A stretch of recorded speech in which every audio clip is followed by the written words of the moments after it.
All right. Click here. All right. So I just want to make this video to show a tool that you could use to do some Amazon product research. A lot of times when you want to launch a brand on Amazon, you want to do some research because you need to make sure that the product you want to sell isn't too competed. Um, Amazon is basically an algorithm. It's a search engine that happens to have a store. That's one way of looking at it. And some keywords, there are already people and brands and products that are the best in holding steady at their positions. But wherever someone hasn't taken a certain keyword for a specific product, if you could find that product, you could make a spot for yourself inside of Amazon. So I want to show you a tool that you can use and look at how you could analyze products with it. So let's look at a weird one. Let's do iPhone cases because apparently everyone wants to sell these. iPhone, let's do a pink case. iPhone pink case, and let's case for iPhone 8. Let's see how it would work for iPhone 8 because we know these are coming, right? For iPhone 8.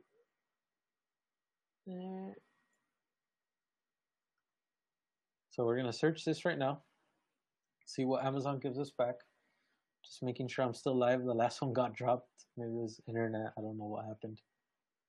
But so I was looking over here to the other side on the other monitor. So how do you do your product research? Let me know in the comments while we were waiting for this to load. All right, so let's say this is the market you want to get into. The keywords here that are being used is iPhone pink case for iPhone 8. And this is page one of the results. I'm surprised no one's advertising because I don't see any sponsored ads on the. Well, these up here are sponsored, but there's none right here. It's kind of interesting. Um, Probably because we put it in pink or something. Who knows? All right, this tool up here, it's called Market Intelligence. It's a Chrome extension. I'll give you a link so how you for you to be able to download this, and they'll just want your email, and you could use it a few times, and it's pretty cool. Let me just show you how to look at it. So it's gonna load. It's scraping data off the page. It's getting information like the price, the number of reviews, and then it knows sales it's had over the past few months. It's gonna gather all that up for us. And this program uses a star system that goes on a scale of 1 to 5 stars. 1 star means this is a horrible product, don't do it. 5 stars, this is a home run, and you're gonna do good if you do everything right. So let's see what the verdict is. But then we'll talk about kind of data points that they use in order to come up with this star rating system. All right, so it's loading the information still. Oh wow, this is interesting. I was not expecting this. I'm probably giving you guys some a good one here. It looks there's opportunity here. And let's go ahead and look at this.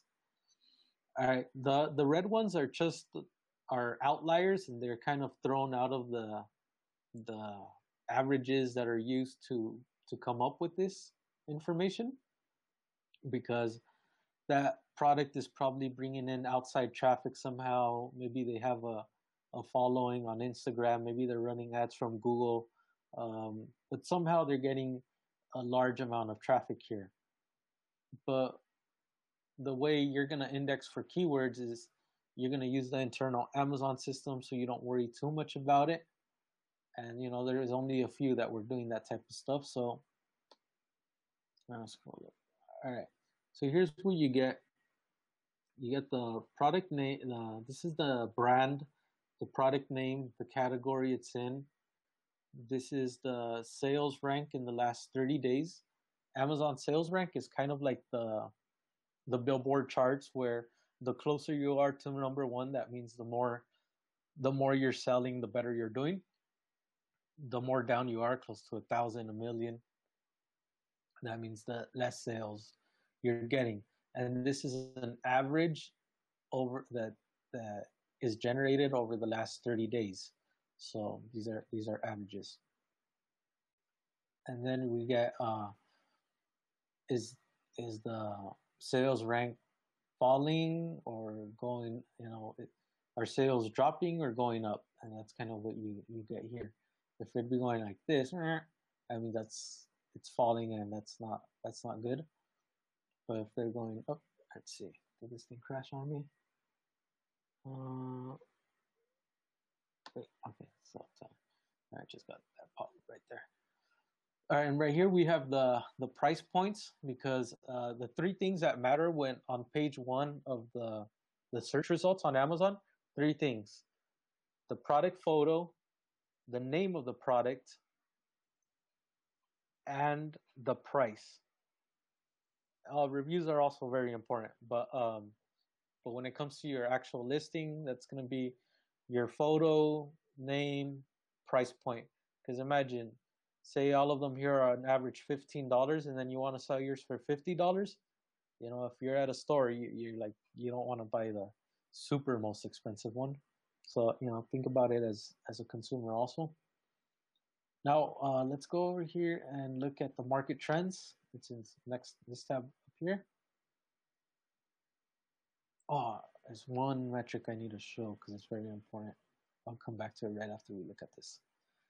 So these are the estimated sales trends. So these are sales per month on average, per listing here on the per product here on the page one results.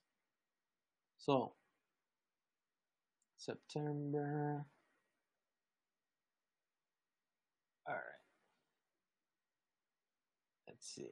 Let's try to get this here. Okay. So you have 420 sales. This is April. Oh, look, this is interesting because this is probably when the other iPhone launched around October. Yeah. People get new phones in October. It's gonna be interesting. Okay. Oh, look, it's happening again. Are we in October? Yeah, it's kind. So they're indexing for more than just iPhone 8, because it looks like there's gonna be probably some iPhone 7 cases in here. Oh yeah, there is right there. So now let's scroll down. So you can see there is there's a seasonal cycle to iPhone cases, which I guess we should have expected. This is giving you the price point trends. Are they falling or going up? And it looks like they've been falling, pretty steady through the year. The year was kind of high when probably the last one iPhone launched. See, September. It's around the time iPhones launch. Then through the year, looks pretty steady. Looks like it was coming back up. All right. So see, this tool is pretty interesting, man. Right here, it catches that seasonality. Wow. Man, this tool's great. I hadn't looked up this yet. Um, so right here, it's telling you about how long it's going to take you to get reviews for a product like this. And so the tool's telling us it's going to take about 4 months in order to get the same number of average reviews as these other sellers. That just means review count. That doesn't mean you're going to get 5 stars. That just means people are going to review you. Okay. Oh, what's this one? All right, let's come load up here. Come up. Can't stay over here. Average review count trend. See, pretty healthy, going up. What's going on there? I guess people stop reviewing these when the next phone's coming. Oh man, it's interesting. All right, let's see if we have more. All right, now we're gonna come over here to others. Remind me, I have to go back to the first page again. So that's giving you the star count rate, the star reviews. So remember, 3 or more stars The closer to 5 is great. It caught the seasonality right here. It's October, iPhone's launch. Right here you have the number of reviews you need in order to sell well. So it's saying between 10 to 175. It is a range. It's a pretty big range, but at least you see that there's an end in sight, 175. So somewhere in the middle there is about the number of reviews you need to get in order to stay here healthy here on page 1 and keep, if your product is good, you're going to get sales. So possible monthly sales. Now remember what I was telling you, only about 1% of people actually leave a review. And yeah, it really is like 1%. So on average, these people are getting 1,500 sales, and then between probably 1 and 10% of people will give reviews. So they're able to hold these healthy numbers, and that's kind of what this page, what it requires to stay on page 1 for these specific search terms. Let's see. So let's see if there's any warnings, tips, if alerts. Well, right here the tool also gives you alerts, but it looks like there's no alerts on this one. But we're going to come back to a really important metric over here, that is sales divided by reviews. So how many sales, it just talks about at what rate products ranking on page 1 are getting reviews. See, sales over reviews. The higher the number is actually good, because that means there's a chance for you to catch up with these sellers if you have a good follow-up system and ask people to give you reviews after they buy your product. So when it's pretty high, that means you could catch up. When it's really low, like anything under 3, like say 2.41, that means they're getting a lot of reviews. This one 0.67, they're getting reviews a lot from their customers. But the 5s, 8s, 26, you could compete with those. You're gonna have no problem. This one with the 1, that's gonna be kind of a challenge. 0.47, yeah, that person has a lot of reviews. They got a good system for getting reviews. All right, let's come back. All right, okay, go to some detailed stats. This is gonna tell us the number of, if you want to get to the top 5 listings, you're probably going to need to do, it's going to tell you how many you need to give away on a promo. Giveaways needed daily in order to start ranking for these on the page 1 for these keywords. So telling you about 20, and that's a day. 20. So you need to give away around 20 a day. Probably doable, because these probably are not that actually, some of these kind of cases. So, well, you could go on Alibaba and find out what these are, and that's exactly what this tool is for, to help you run your numbers and be more confident when you're sourcing products that you want to private label on Amazon. So, really useful tool. If you have any questions, let me know in the comments, and we could do another video. But yeah, just wanted to show you guys this tool. There's another one out there that just gives you a snapshot in time, like just at the moment. But this one is giving all kinds of history, which is what I'm really liking about it. All right. So I'm going to end this video, and thanks for watching. Stop end stream. End stream.